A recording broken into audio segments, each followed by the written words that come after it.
একটা সম্পর্ক টিকে থাকার জন্য শুধু ভালোবাসাই যথেষ্ট নয়, ভালোবাসার সাথে প্রয়োজন সহ্য শক্তি আর পরস্পরের প্রতি সম্মান। যদি একজনের মুখে শুধু অভিযোগ আর অপরের মনে থাকে শুধুই জেদ, তাহলে সেই সম্পর্ক ধীরে ধীরে ভেঙে পড়ে চুপচাপ নিঃশব্দে। কিন্তু যখন একজন চুপ করে শোনে আর একজন নিজেকে বদলাতে চায়, তখনই গড়ে ওঠে এক গভীর সম্পর্ক যেখানে ভালোবাসা সত্যিই বেঁচে থাকে। ভালোবাসা টিকে থাকে সহ্য আর সম্মানে, জেদে নয়। আপনি কোন পথ বেছে নিচ্ছেন? যে ভালোবাসায় অহংকার নেই, হিংসা নেই, সেখানে ঈশ্বর থাকেন। কিন্তু কিভাবে? চলুন আমরা এটি একে একে ব্যাখ্যা করি আধ্যাত্মিক, মানসিক ও সম্পর্কের দৃষ্টিকোণ থেকে। 1. অহংকার ও হিংসামুক্ত ভালোবাসা হলো ঈশ্বরের প্রকৃতি। ঈশ্বর হলেন নির্মল, নিঃস্বার্থ এবং করুণাময়।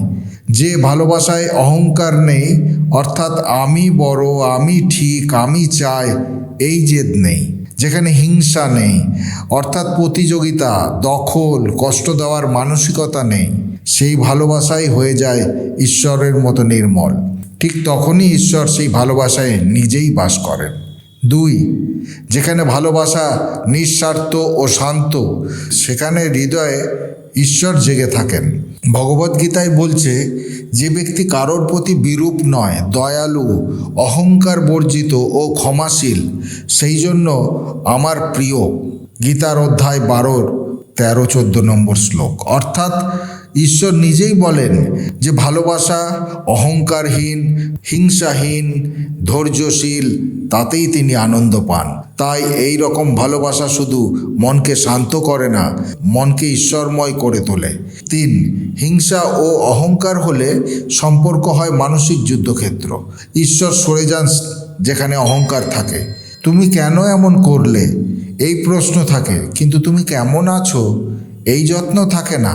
যেখানে হিংসা থাকে সেখানে থাকে সন্দেহ, কষ্ট দেওয়া, প্রতিশোধ।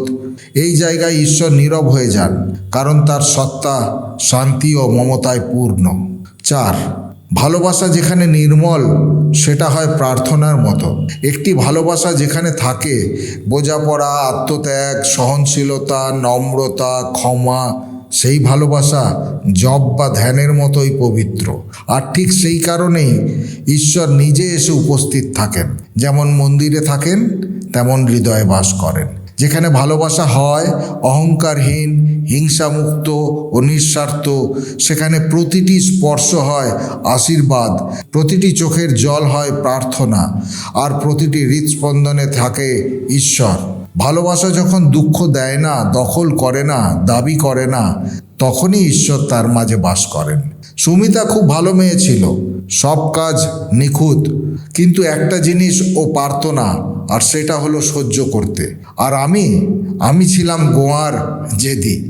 আমরা কেউই নম্র হইনি, কেউই এক পা পেছোতে চাইনি। ভেবেছিলাম ভালোবাসা সব সামলাবে। ভুল ভেবেছিলাম।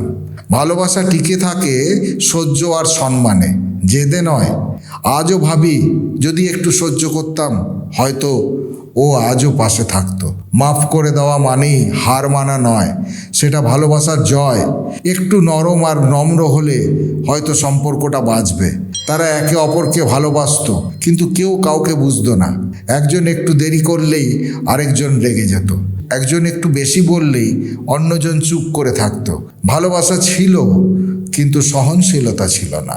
আর তাই সেই ভালোবাসা একসময় হয়ে উঠল বোঝা। সহ্য না করলে, ক্ষমা না করলে ভালোবাসাও একসময় ক্লান্ত হয়ে পড়ে। আমরা কি ভুলে গেছি ভালোবাসা মানে শুধু ভালো লাগা নয়? ভালোবাসা মানে পাশে থাকা, রাগের মধ্যেও সমঝোতা খোঁজা। সহনশীলতা ছাড়া ভালোবাসা শুধুই বোঝা আর বোঝা। কেউ দীর্ঘদিন ধরে বয়ে বেড়াতে চায় না। আপনার সম্পর্কটাকে বোঝা হতে দেবেন না।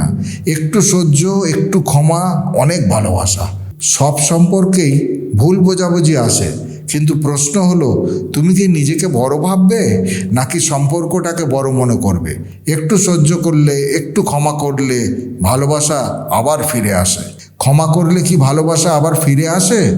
এই উত্তরটি কিন্তু সহজ নয়, কারণ এটি নির্ভর করে সম্পর্কের গভীরতা, ভুলের প্রকৃতি এবং দুই পক্ষের আন্তরিকতার উপর। তবুও বলবো, হ্যাঁ আসে, তবে শুধু ক্ষমা করলেই ভালোবাসা ফিরে আসে না। ক্ষমা যদি হয় অন্তর থেকে, আর যদি অপরজন সত্যিই অনুতপ্ত হয়, তখন ভালোবাসা আবার নতুন জন্ম নেয়। ভালোবাসা কখনো কখনো দূরে সরে যায় ভুলের কারণে, কিন্তু ক্ষমা হলো সেই সেতু যা ভালোবাসাকে আবার ফিরে আসার পথ দেখায়। তবে একটা কথা মনে রাখা জরুরি, ক্ষমা মানেই সব ভুল মুছে ফেলা নয়। ক্ষমা মানে আমি রাগটা ধরে রাখতে চাই না, আমি সম্পর্কটাকে শেষ হতে দিতে চাই না, আমি চাই আবার যেন আমরা কাছাকাছি আসতে পারি। কখনো কখনো ক্ষমার মাধ্যমে ভালোবাসা শুধু ফিরে আসে না, বরং আগের চেয়েও গভীর হয়। ভালোবাসা যদি সত্যি হয়, ক্ষমা তার দ্বিতীয় নাম। ক্ষমা একটি সুযোগ, সম্পর্কটাকে আবার বাঁচিয়ে তোলার সুযোগ।